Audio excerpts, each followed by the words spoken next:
Hey guys, it's Steve for Collector Mania here, just doing a quick video on the spoilers so far. This is going to be mainly focused on like the Commander highlights, so you won't see all the cards here, of course, but these are kind of my picks so far of what we've seen.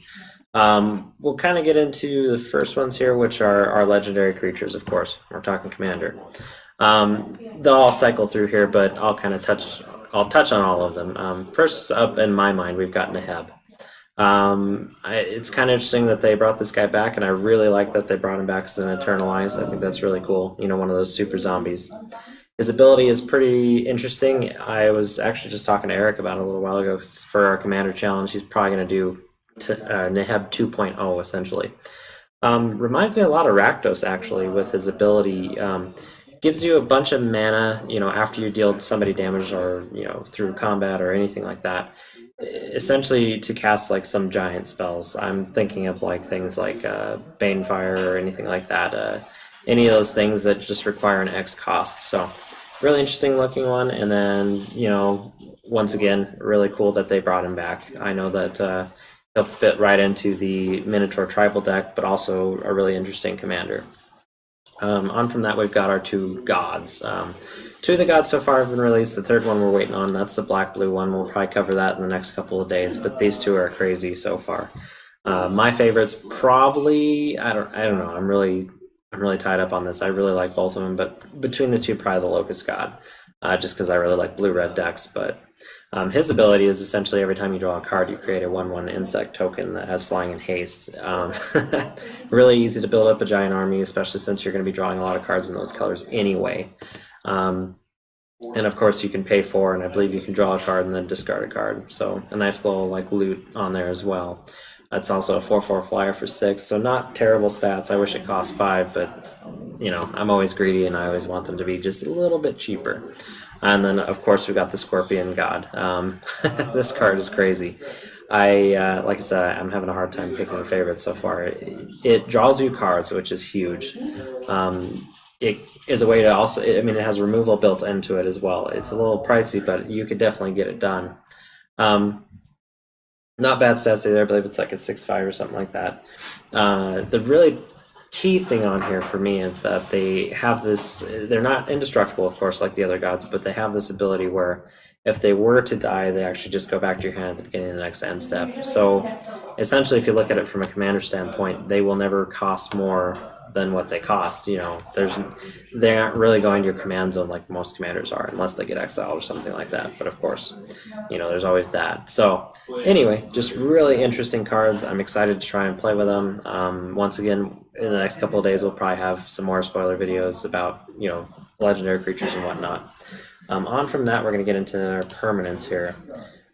First one up is on the slideshow is the Scavenger Grounds. Kind of another Bojuka Bog, not really. I'm not too big on this card. It's okay. It is dependent on you having deserts, which is kind of meh in my opinion. They haven't really released anything too crazy so far that would make me actually want to run a whole bunch of deserts in my deck anyway. The cycle lands are okay, but meh, whatever. One that I just saw pop up is a Mirage Mirror. This card will probably be popping up in pretty much any commander deck that is looking for this type of effect. I love when they do this, like something crazy effect like this in colorless. It's perfect. It fits everywhere. I know I really want one for my Kozilek deck. Let's see, we've got, like, of course, the Crucible World with legs. I know a lot of people are really hyped up about that card. I am as well. I think we actually covered it a few weeks ago when it was actually spoiled as just the promo version. I don't know if we have the other version quite yet, but really cool card. Other than that, from that, we've got that giant enchantment, the new one that costs 7. It basically lets you cast copies of instants and sorcery speed spells that you cast. Really expensive, of course. You know, it's a high mana cost, but once again, if you have like a deck that really ramps up pretty quick, you can actually get it out there pretty early and then just double all your spells. So yeah, that's pretty cool. And then of course we've got the new tribal card, the Pride Lion. He's pretty cool.